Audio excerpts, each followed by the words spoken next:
দেশের শোবিজ অঙ্গ নতুন এক বিতর্কের মুখোমুখি। একটি বেসরকারি বিশ্ববিদ্যালয়ের সাবেক শিক্ষার্থী অরিন্দম রায় দীপকে গ্রেপ্তারের সূত্র ধরে মাদক সংযোগের অভিযোগে আলোচনার কেন্দ্রে চলে এসেছেন তিন জনপ্রিয় অভিনেত্রী তানজিন তিশা, মুমতাহিনা টয়া এবং সাফা কবির।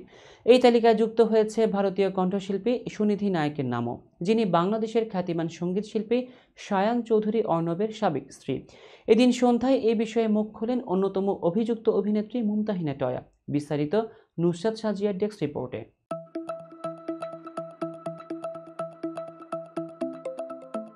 দেশের শোবিজ অঙ্গনে নতুন বিতর্কের জন্ম দিয়েছে মাদক সংযোগের অভিযোগ। একটি বেসরকারি বিশ্ববিদ্যালয়ের সাবেক শিক্ষার্থী অরিন্দম রায় দীপের গ্রেপ্তারের সূত্রে আলোচনায় আসেন জনপ্রিয় অভিনেত্রী মুমতাহিনা টয়া, তানজিন তিশা, সাফা কবির এবং ভারতীয় কণ্ঠশিল্পী সুনিধি নায়েক। অভিযোগ উঠেছে যে এই শিল্পীরা নিয়মিত মাদক অর্ডার করতেন একটি হোয়াটসঅ্যাপ গ্রুপের মাধ্যমে, যা গ্রেপ্তার হওয়া দীপের মোবাইল থেকে উদ্ধার করা হয়।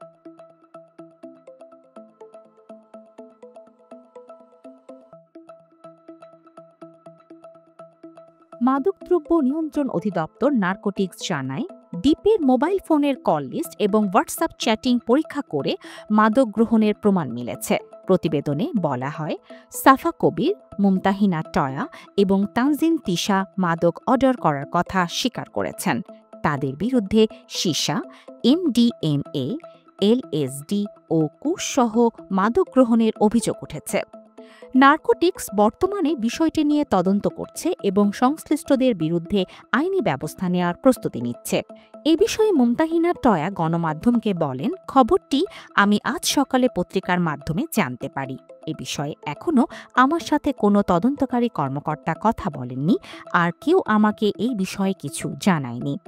মিডিয়া ট্রায়াল না করে সবাই নিশ্চিত না হয়ে এমন খবর প্রকাশ করছে। আমি জানি না ঘটনাটি কিভাবে ঘটেছে। তিনি আরও বলেন, অরিন্দম রায় দীপ নামের কাউকে আমি চিনি না, তবে সাফা কবির ও তানজিন তিশার সাথে যোগাযোগ করা হলে তারা ফোন ধরেননি। একাধিক সূত্রে জানা গেছে, 17 অক্টোবর ঢাকা বিমানবন্দরে মাদকসহ গ্রেফতার হওয়া অরিন্দম রায় দীপের মোবাইল থেকে মাদক অর্ডারের তথ্য বেরিয়ে আসে। এই তথ্যগুলো যাচাই করা হয়েছে এবং জানা যায় যে সাফা কবির, টয়া, তিশা এবং সুনিধি নায়েক নিয়মিত মাদক অর্ডার করতেন।